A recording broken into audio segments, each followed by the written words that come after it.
त्यांच्याबरोबर आमचे वैचारिक मतभेद तर अनेक मुद्द्यांवर आहे, परंतु कॉमन मिनिमम प्रोग्रामवर आम्ही एकत्रित आलेलो आहोत। भ्रष्टाचार, महागाई, दलित अत्याचार, बेरोजगारी आणि विकास या 5 मुद्द्यावर आम्ही एकत्रित आलेलो आहोत। आणि 6वा मुद्दा आहे तो हे सगळे प्रश्न तयार करणाऱ्या काँग्रेस राष्ट्रवादीला सत्तेवर खाली घेण्यासाठी आम्ही एकत्रित आलेलो आहोत। काँग्रेससोबत असताना आमचे वैचारिक मतभेद होते। बाबासाहेब म्हणायचे की काँग्रेस जळतं घर आहे, तरी सुद्धा शिवसेना भाजपचा विरोध करण्यासाठी आम्ही काँग्रेस राष्ट्रवादी बोलवतो।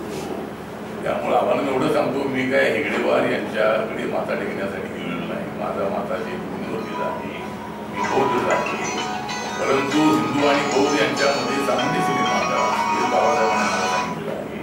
घटनेच्या माध्यमातून सर्व धर्म समभाव, सर्व धर्माचा आदर करा, तरी धर्म वेगळे असले तरी देश एक आहे। आणि बाबा प्रचाराच्या निमित्ताने एक मोठी रॅली निघाली होती, जाहीर सभा होती, त्या सभेला मी उपस्थित राहिलो। उत्तर प्रदेशमधली परिस्थिती अशी आहे की 80 जागांपैकी कमीत कमी 40 ते 45 जागा या बीजेपीच्या निवडून येतील। आणि उत्तर प्रदेशमध्ये आरपीआयने जवळजवळ 20-25 जागा वगैरे गेल्या होत्या, म्हणजे करणार होतो आम्ही, परंतु मताची विभागाने टाळण्यासाठी त्या ठिकाणी आम्ही बीजेपीच्या सर्व कॅन्डिडेटला पाठिंबा दिलेला आहे। आणि रिपब्लिकन पक्षाला यूपीमध्ये सत्तेमध्ये भागीदारी द्यावी अशा पद्धतीची त्यांच्याकडे मागणी केलेली आहे। आणि सर्व ठिकाणी आपण बीजेपीच्या कॅन्डिडेटला पाठिंबा दिलेला आहे। तर उत्तर प्रदेशमध्ये 40 ते 45 जागा निवडून येण्याची शक्यता 80 जागा होती।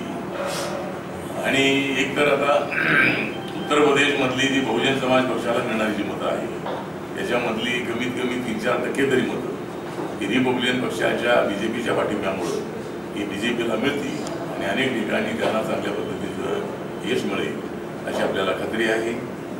महाराष्ट्राचा जर आपण अंदाज घेतला तर महाराष्ट्रामधल्या 48 जागांपैकी कमीत कमी 35 ते 36 तरी जागा आमच्या महायुतीच्या निवडून येतील अशा पद्धतीचा आपल्याला विश्वास आहे। आणि संपूर्ण देशभरामध्ये नरेंद्र मोदींची चांगली लाट आहे, बीजेपी एनडीएची मोठी लाट आहे।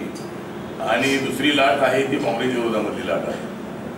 काँग्रेसच्या विरोधातल्या लाटेचा फायदा हा नरेंद्र मोदी आणि बीजेपी आणि एनडीएला आणि महाराष्ट्रामध्ये महायुतीला चांगला होणार आहे।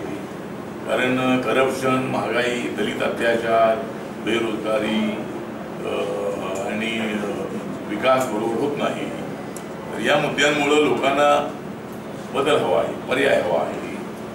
आणि बाबासाहेब आंबेडकरांची